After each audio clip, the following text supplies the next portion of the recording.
Samuel Mermet, je suis ingénieur d'études au LASTIG et je vais vous parler de deux techniques de changement de représentation appliquées à des images satellites. L'une plutôt au niveau de l'état de l'art et l'autre illustrée par un projet d'études, un projet d'étudiant effectué au sein du LASTIG. Les deux techniques dont je parle, c'est la super résolution, le fait d'améliorer la résolution d'une image, et la traduction d'image vers carte. Et ces deux techniques qui n'ont pas forcément de façon évidente un lien, cherchent toutes les deux à créer de l'information supplémentaire avec un risque de création d'artefacts. Elles peuvent avoir également un grand intérêt sur l'exploitation de larges bases de données d'images auxquelles on a accès gratuitement, parce que d'un côté, les images satellites ou aériennes haute résolution sont rares et plutôt chères, et la production de cartes elle-même a un coût. C'est pour ça que pour la mise à jour cartographique, que ce soit au sein de pipeline automatisé ou par le travail de photo-interprétation, c'est deux outils sur lesquels on peut s'appuyer. Et en particulier, dans le cas de situations d'urgence, il y a des changements majeurs qui sont effectués sur un terrain. Le fait de pouvoir utiliser des bases de données, certes à moyenne résolution, mais très, très régulières, permet de générer ces informations-là sans augmentation des coûts, au seul coût de l'apprentissage initial. Parce que ces techniques présentées ici, elles n'ont pas forcément le même historique. La super résolution notamment a des propositions d'algorithmes depuis de nombreuses années, mais ont toutes deux bénéficié de l'explosion du deep learning appliqué aux images. Même si les applications aux images satellites sont toujours un peu plus tardives que celles qui font l'état de l'art appliquées aux images de façon générale. Et au sein de ces différentes techniques, je voulais juste, pour ceux qui ne travaillent pas forcément sur le deep learning, faire un focus sur les GAN, les réseaux adversariaux génératifs, dont la philosophie est de proposer de s'appuyer sur deux réseaux. Un premier qui génère une information, un signal, et un deuxième réseau est chargé d'identifier si ce signal a été produit par son congénère ou correspond à la vérité terrain. Et en bas à droite, je reviendrai plus tard sur un de ces développements des GAN, qui est le cycle GAN, qui a la particularité de fonctionner en boucle. C'est-à-dire qu'il y a deux couples de générateurs et de discriminateurs qui sont opposés pour pouvoir passer le signal d'un domaine à l'autre et vice-versa. Je me centre un instant sur le premier cas d'application, qui est donc la super résolution, qui vise à passer d'une image à faible ou moyenne résolution à haute résolution. On peut augmenter dans la littérature ces données x2, comme sur l'exemple qui est donné, mais x4, x8, et pas forcément en image satellite, mais il y a des tentatives supérieures qui sont portées. La création de cette information-là, elle demande donc de produire une information qui soit réaliste visuellement. On a envie que l'image corresponde à ce qu'on pourrait voir une fois la résolution augmentée, mais sans ajouter de déformation sur l'information ou d'artefacts. Il s'agit d'apprentissage et basé sur des jeux de données d'apprentissage. L'idéal pour la super résolution serait d'avoir deux données, une à très haute résolution et une à basse résolution. Le problème, c'est que ça demande deux capteurs différents qui ne vont pas forcément capter l'information au même moment. Utiliser exactement les mêmes bandes spectrales, que ce soit sur les limites de celle-ci ou en fonction du moment de prise de vue, à ce que la correction atmosphérique apportée au signal est la même ou non, voire à ce que c'est bloqué par les nuages. et parfois les capteurs sont sur des satellites différents qui n'ont pas forcément les mêmes fauchés, les angles, l'alignement des pixels peut avoir un impact aussi.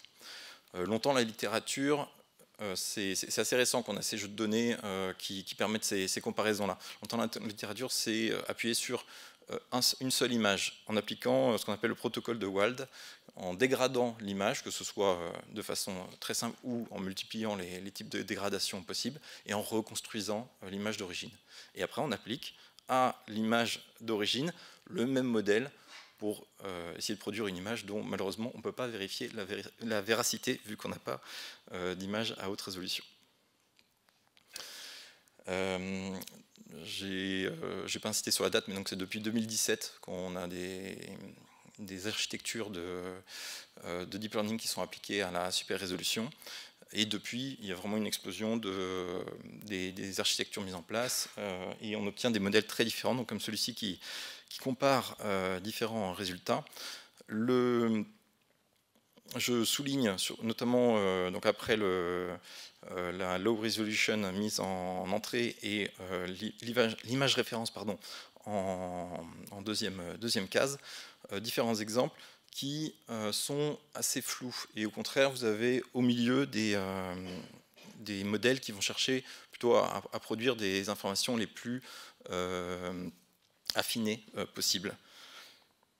En fait, cette production de données, il n'y en a pas une qui est meilleure que l'autre. Ça dépend des objectifs qui vont être portés, parce qu'on n'a pas de... On a des métriques qui vont calculer la distorsion de l'image. Est-ce que les deux images basse résolution et haute résolution sont proches l'une de l'autre? Et pour mieux respecter la structure ou le contenu sémantique, ou est-ce qu'au contraire, on cherche à faire une image la plus réaliste possible? Et on va chercher un compromis entre les deux, ou favoriser l'un ou l'autre, notamment dans les applications militaires. Il est hors de question de créer des artefacts, et on va clairement privilégier les métriques de distorsion au risque d'ajouter du flou et du lissage dont on ne saura pas se débarrasser. Je passe au deuxième cas d'application, que j'inscris dans un cadre plus large. J'ai parlé de traduction d'image à carte, mais en fait, on peut intégrer ça dans du transfert de style, dans le sens où on pourrait transformer l'image satellite en un style cartographique. Je passe sur la description du style par ses paramètres, et pour vous garder à l'esprit que ce type d'apprentissage demande à prendre en compte les contraintes cartographiques, c'est-à-dire est-ce que l'image qu'on va produire va bien respecter la topologie du réseau routier ou fluvial, est-ce qu'on va avoir des structures spatiales qui vont être déplacées par notre transfert de style, notre traduction en carte, et bien sûr la prise en compte de l'échelle, et ça appliqué à différents milieux géographiques. Je reviens sur le CycleGAN, désolé pour le doublon d'image, je voulais reprendre le petit schéma des deux traductions, des deux couples de réseaux de neurones qui permettent d'une traduction double, c'est-à-dire que dans la littérature, le CycleGAN a notamment été utilisé pour passer de photos à une peinture dans le style de tel ou tel peintre, et donc on pourrait faire le travail inverse. Et ça a été appliqué déjà à la cartographie, donc comment générer une carte de façon automatique. Donc je précise bien, ce n'est pas de la carte vecteur, on est sur une image cartographique à partir d'une image satellite. Et les résultats d'architecture comme le CycleGAN sont très encourageants, avec des images qui sont réalistes et qui respectent donc les caractéristiques visuelles du style carte. L'étude dont je vous parlais a cherché à aller plus loin que le fait de traduire en une carte, mais en traduisant un style de carte, et pour cela on allait chercher des cartes historiques. On s'est intéressé donc au plan IGN qui est au plus proche de l'image à notre disposition actuellement, et puis on est remonté au scan 50 qui a été produit au milieu du XXe siècle, aux cartes d'état-major au milieu du XIXe, et remontant même jusqu'au XVIIIe siècle avec la carte de Cassini. Sachant que, évidemment, plus on remonte dans le temps, plus on s'éloigne et des codes topographiques précis d'aujourd'hui, mais surtout de l'évolution du territoire. Là, sur les exemples qui sont donnés ici, il y a de l'urbain, de la campagne, un réseau fluvial et des reliefs montagneux. Les résultats sont très encourageants dans le sens où le style est vraiment reporté. Par contre, au niveau de l'évaluation, on a un problème, notamment lorsqu'on revient dans le temps. Plus sur les cartes de Cassini, tout en bas, vous avez clairement une différence sur l'information qui est portée, et donc le résultat qui est produit au milieu ne peut pas ressembler à la carte de Cassini d'origine. Mais on a bien un respect des couleurs et des types de tracés. Par contre, on peut avoir dans certains cas des fautes sémantiques, comme ce bassin d'eau qui est créé au milieu de la carte de l'état-major, là où il y a une forêt qui est attendue. Donc les deux méthodes, la super résolution comme le transfert d'image à carte, déjà sont compatibles. On pourrait très bien appliquer à l'image satellite d'abord une super résolution, puis après une transformation en carte. Et dans les deux cas, il y a un risque de génération d'artefacts à tenir. Le transfert de style en particulier, donc dans lequel s'inscrit la traduction d'image à carte, est très prometteur. Et il peut être appliqué à des styles très différents. Donc on a vu les cartes historiques, mais on pourrait penser à des styles artistiques comme ça a été déjà appliqué en littérature. Au niveau des limites, la complexité visuelle, notamment l'utilisation de symboles sur les cartes anciennes, peut poser des problèmes et créer des bruits dans l'image. Et oui, comme je disais, donc les changements temporels sont un problème. Ce projet a nombreuses perspectives, notamment il y a le problème de l'évaluation qui là était purement qualitative et qui demanderait à être transformée à mettre en place des indicateurs quantitatifs qui puissent être appliqués également au transfert de style.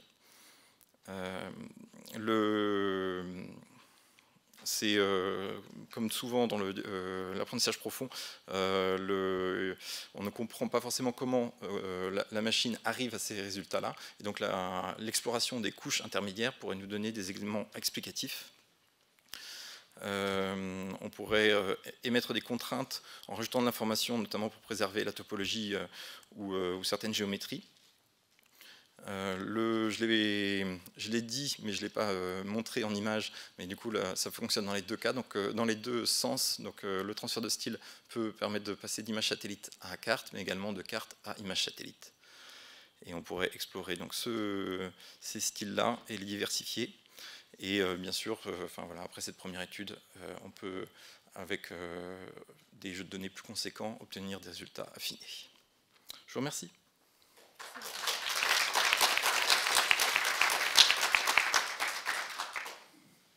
Merci beaucoup. Y a-t-il des questions dans la salle? Oui.